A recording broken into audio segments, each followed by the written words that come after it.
एक समय की बात है। एक बहुत ही अच्छा सा गांव था।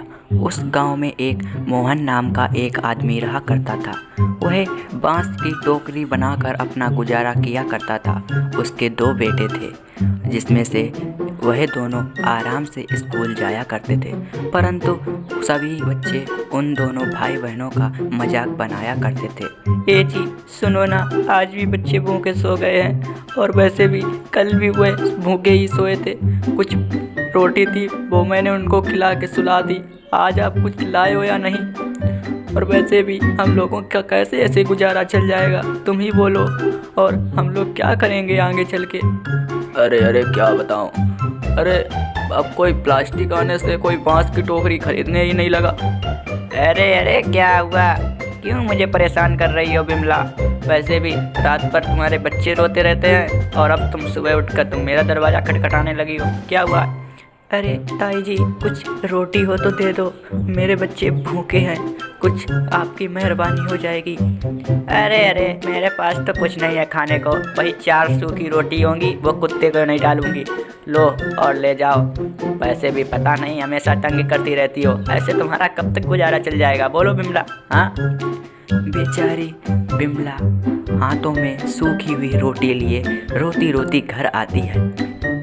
वह अपने बच्चों को सूखी रोटी खिलाकर सुबह स्कूल भेज देती है। वहाँ पर सभी बच्चे उन दोनों भाई बहनों का मजाक बनाने लगते हैं। कोई हंसता तो उन पर कोई उल्टी सीधी कहता।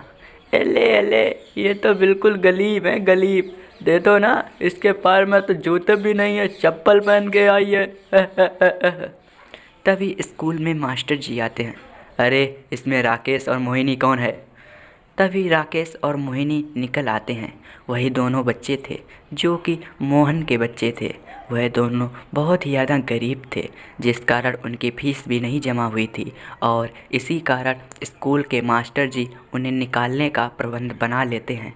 स्कूल के मास्टर जी को तो सिर्फ फीस चाहिए थी, परंतु उन दोनों के पास एक भी पैसे नहीं थे और उनकी ड्रेस भी पूरी कंप्लीट नहीं थी, जिस कारण वह स्कूल से उन राकेश और मोहिनी को निकालने की पूरा प्रबंध कर लेते हैं और मास्टर जी उन्हें निकाल देते हैं और उन्हें कहते हैं कि जब तुम फीस लाओगे तब तुम आना, ठीक है?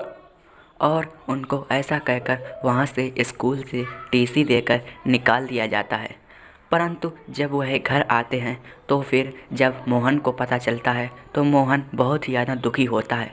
तभी जब मोहन घर आता है, ए जी सुनो ना, बच्चों की स्कूल की फीस नहीं जमा थी, उन्होंने स्कूल से भी निकाल दिया। अरे अरे, ऐसे कैसे निकाल देंगे? मैं खुद प्रिंसिपल सर से बात करूँगा। तभी प्रातःकाल होते ही मोहन स्कूल पहुंच जाता है। नमस्ते सर, मैं वो राकेश और मोहिनी के पिताजी हूँ। आपने मेरे बच्चों को क्यों निकाल दिया? मैं आपकी फ़ीस भर दूँगा। अरे अरे, तुम ही हो वो। अरे जब तुम्हारे फीस भरने की इतनी है नहीं औकात, फिर क्यों स्कूल में पढ़ाते हो? सरकारी स्कूल में पढ़ाओ ना, उसमें फ़ीस भी नहीं लगेगी।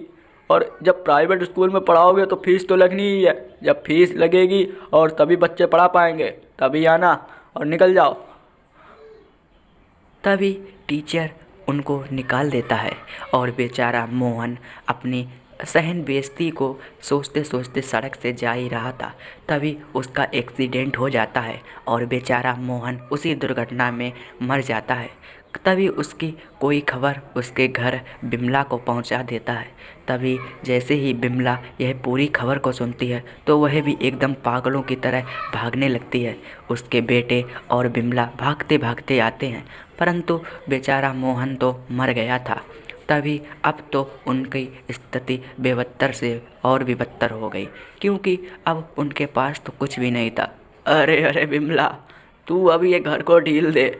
अरे ताई जी, कुछ दिनों का और टाइम दे दे। अरे अरे, क्या बताऊँ, इतने दिन हो गए, तूने पहला किराया तो दिया नहीं और वैसे भी रोज़ रोज़ मांगने वाले आते हैं, उल्टी सीधी गाली देते हैं।